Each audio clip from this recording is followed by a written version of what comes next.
Good evening, friends of the inner sanctum. This is your host to welcome you through the squeaking door. Say, do you ever find that you can't get a certain face out of your mind? Until you do, go out of your mind? Like me and a guy named Joe, for instance. I ran into Joe accidentally the other day over at the city morgue. And Joe's been haunting me ever since. I can't get over the smug way he deadpanned me and then gave me the old cold shoulder routine. I don't want to cry, baby, but I dug down plenty time and again to keep Joe from going under. But no gratitude at all from Joe. Mister, I'm finished with Joe for keeps.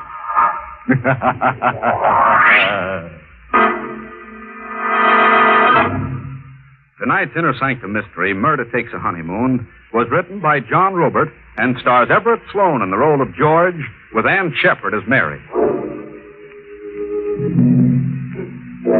And now for tonight's free lesson in how to improve your scream.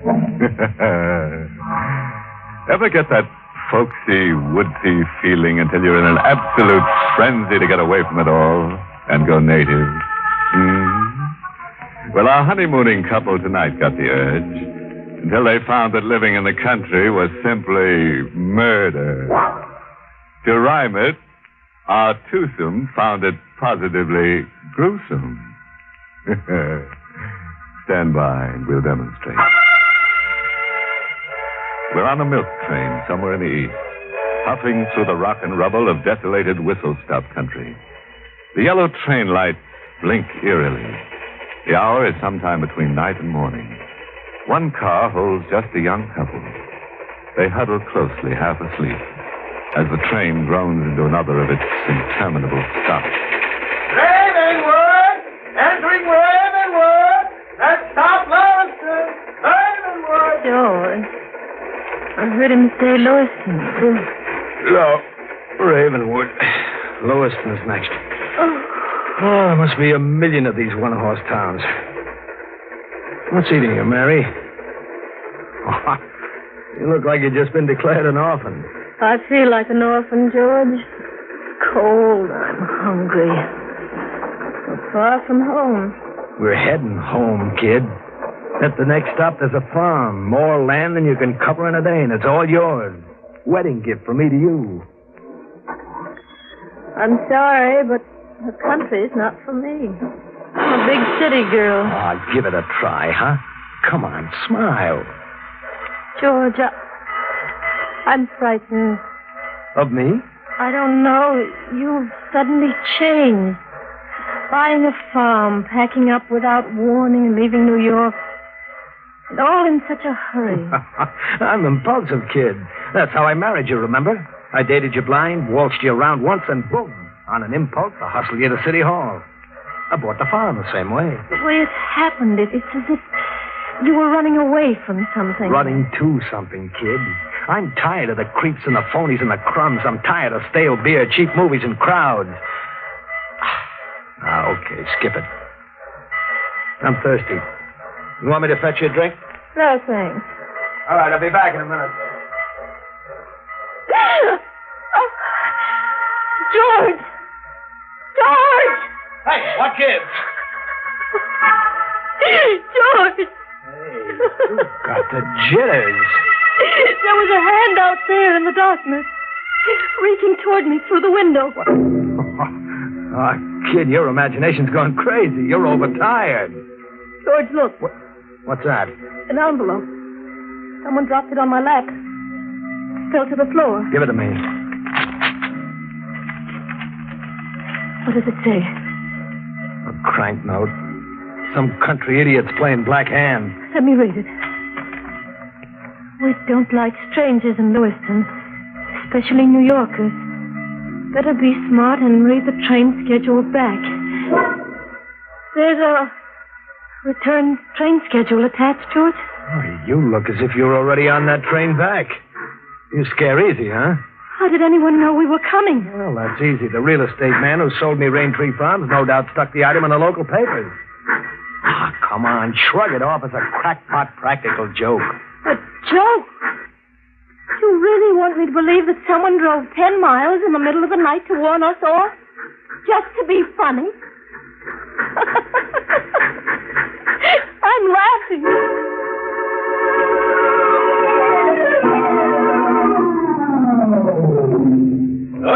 Lewiston!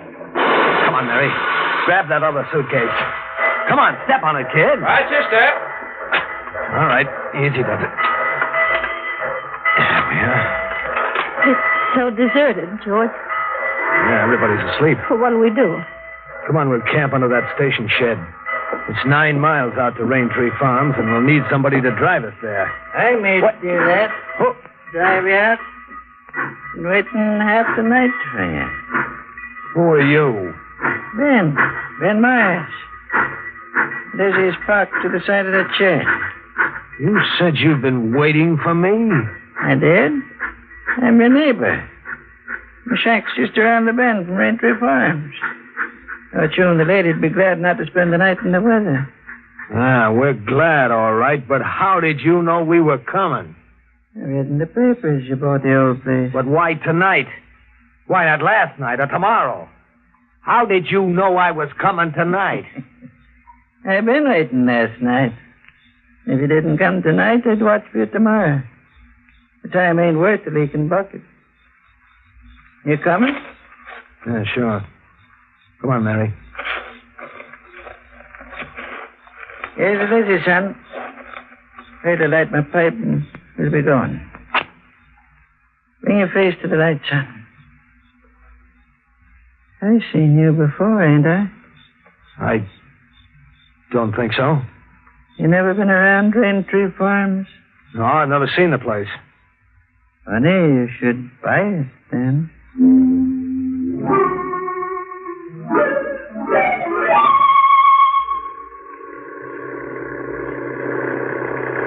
Nobody's tried living in Raintree Farm now in 2 years. Why? Some say that it's haunted. Some say there's a black curse on the house. You keep asking questions, kid. He'll have you seeing ghosts coming out of the chimney. Not ghosts, son, but corpses. Corpse. The last couple that tried living in Raintree Corners, they're dead in the parlor floor. I seen them with my own eyes. Dead. Nobody ever found out what killed them.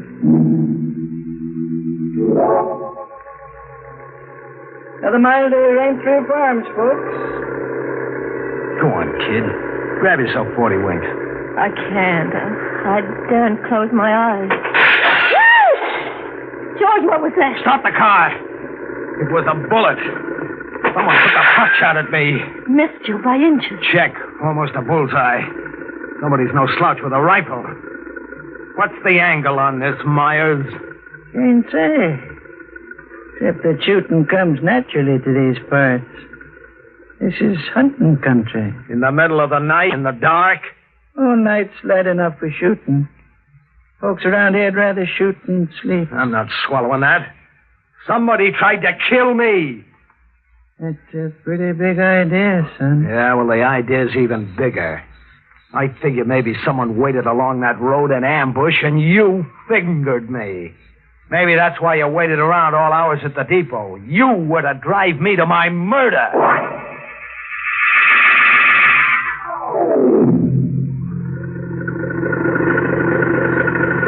Yeah, folks. Raintree Farms. House is up that walk. All right, hand me the luggage, Mary. Yes. Thanks for the lift. Your young man ain't thanking me. His head's busy turning with big ideas. Goodbye, son. I'll be coming around, maybe. With some more of your big ideas. Look, if I ever see you around here, I'll shoot you full of holes on sight for trespassing.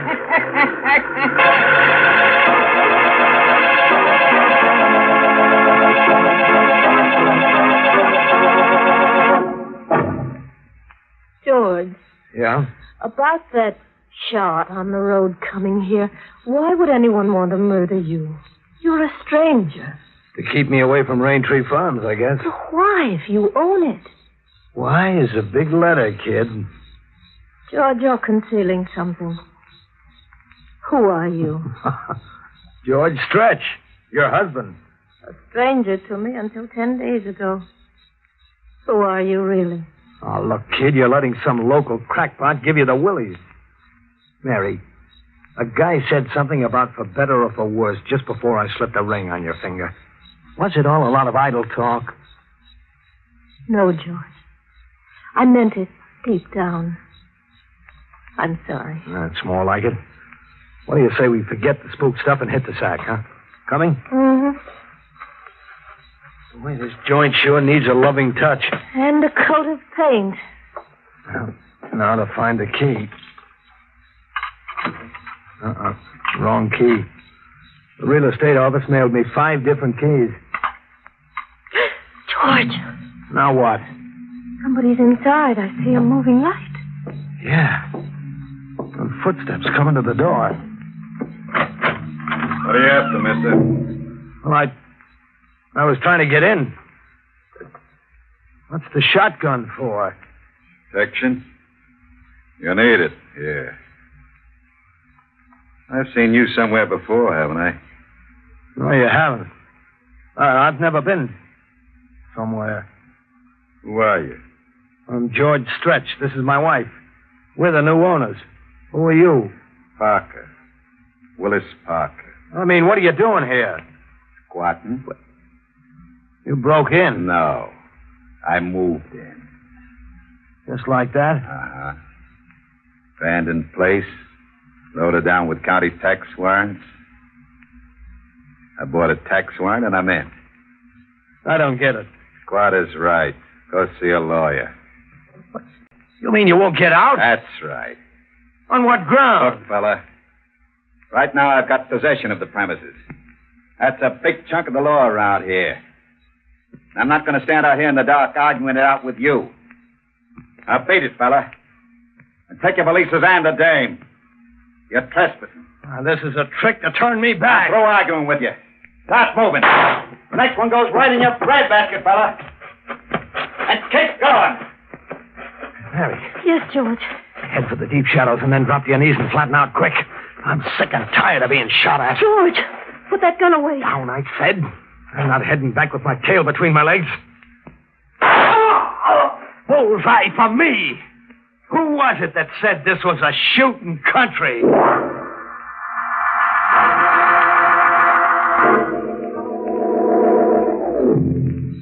He's dead.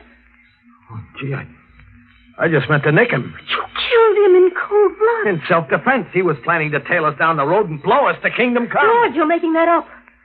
Just as an afterthought. Am I, kid? Who do you suppose took that shot at us driving up here? And that couple found mysteriously dead, the couple old Myers mentioned. Who do you suppose killed them? I want the whole truth. Why were you marked for murder? I said why was a big letter.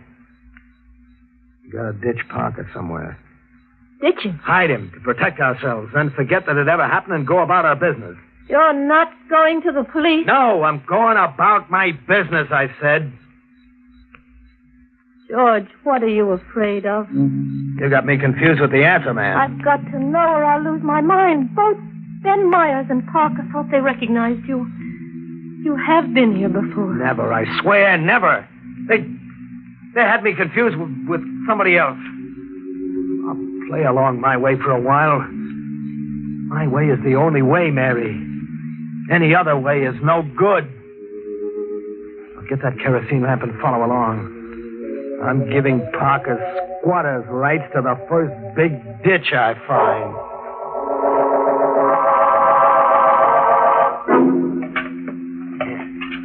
He'll stay put now.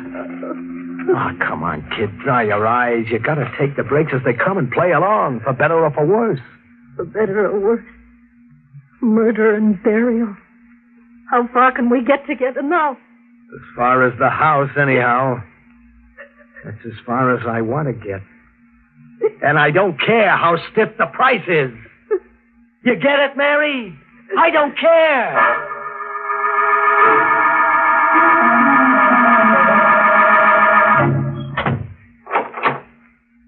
Set the lamp on that table, Mary.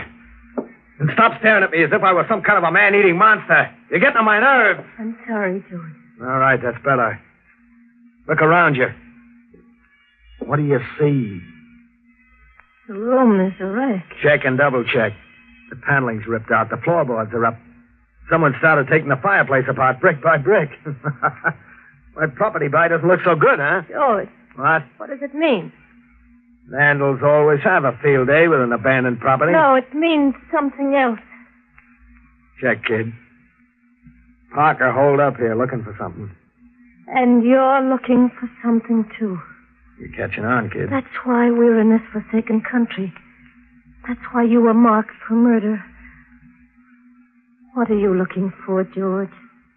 A couple of things. One of them's a stiff. A fresh-faced kid who called himself Johnny Morrow came out here about 2 years ago. He was never seen again. Alive. And you know why, Mary? Why? Because he's still here. My kid brother never left this house. Alive or dead. Whoever bricked up this fireplace bricked it up to keep. George, if you find your brother, what then? Then I go right for item number 2. The jackpot. The jackpot? Do-re-mi, cash. Money piled as high as the Empire State. We parlay the corpse into a fortune. Yeah, that does it. The hole's big enough to drive a truck through. Bring that lamp over. Closer. Closer, you dummy. Yes, George. See what I see? Walled in as if he was part of the building layout. Meet your brother-in-law, Mary. All right. Help me drag him out. Yes, George. Set him down over here. When he was a kid, he always came running to me when he got into a jam. There was a year's difference, but we were lookalikes. That's why the old man and Parker thought they'd seen you before. Check. They'd seen Johnny. Who killed your brother? His partner, a hoodlum named Wiley. Johnny and Wiley had pulled a payroll stick-up, a $50,000 job. Wiley tried to double-cross Johnny. Johnny holed up here with the payroll money. Wiley trailed Johnny out here, tortured him for weeks, and then killed him. Why? Why did Wiley torture Johnny? To find out where Johnny had stashed the money. But Johnny never told him. Johnny knew his goose was cooked anyway. How did you find out these things? Johnny smuggled a letter out addressed to me through old Ben Myers. The letter said nothing, but said a lot. Small talk, everyday brother stuff, wrapped around 2 key words. The words were, search me. As kids, we used to play treasure hunt with maps we made up and sewed in the lining of our clothes. $1 gets you 1,000 that Johnny has a map sewn in his clothes. Now you don't have to ask why anymore, kid. But what? Who was Parker, the man we found here? A crook who hung around with Wiley. And all the time that's elapsed, why didn't you come here sooner? I was busy looking for Wiley for 2 years, across the country and back again, in South America, Mexico. Wiley was always one jump ahead of me. I caught up with him a month ago in Tampico. You caught up with him? Well, what did you do? I gave him a dose of what he gave Johnny. And then I killed him.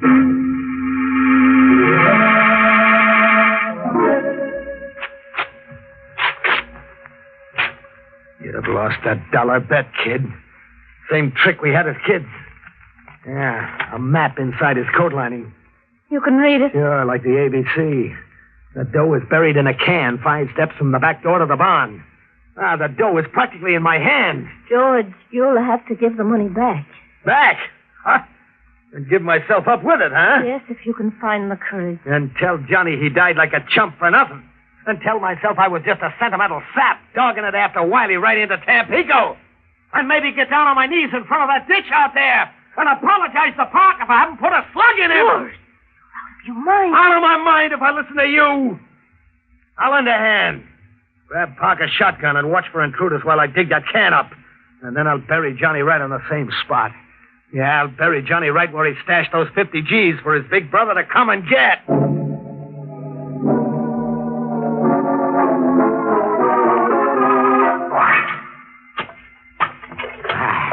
That wink is the jackpot. Like music, eh, Mary? Listen to it. Now, look. You see the money, Mary? Green as grass, just as I dreamed of it for 2 years. Just as Johnny and I dreamed of it as kids. Green money, green as grass. And nothing under 100. You ever see a bankroll with nothing under 100 before, Mary? Did you? No. Just as I can recollect, I neither, son. What? I seen small change. $5 bill once. I never seen 100 before. What are you doing here, Ben? Rejoicing with you, son. I've been waiting and watching a long time for one of you to find that money. But I knew it was hid somewhere around here. And I'm an old man. There ain't much time for me to enjoy my share. How much is your share? I was calculating on a quarter, maybe. And I saw you put Parker away. Right now I'm calculating on, say, half. What are you calculating on doing with half? I don't know, for sure. Treat myself to something good. Maybe buy myself some more land. What do you say, son? You made yourself a deal, Pop. I'm going to give you all the land you need. You're aiming to kill me. George, no! I got to, Mary. I'm not killing you, old man. When you came visiting just now, you committed suicide. Get up against that tree and turn around. Maybe if I go back to calculating the quarter? I said you committed suicide. I'll bury you with $100 bill in your hand so you can treat yourself to something good where you're going. Ready? I said you was a winner, son. Guess I'm a loser. So long, sucker. Oh.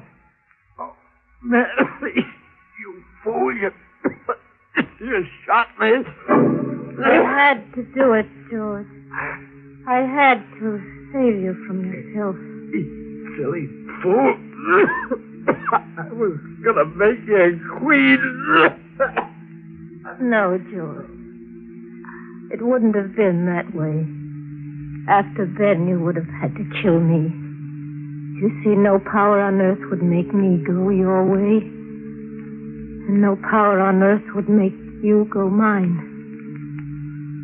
You saved my life, Mom. How can an old idiot ever thank you?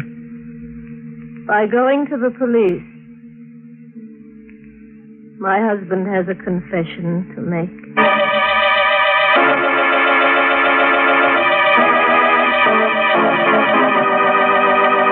Oh, poor Mary. It got so she couldn't see the trees for the bodies.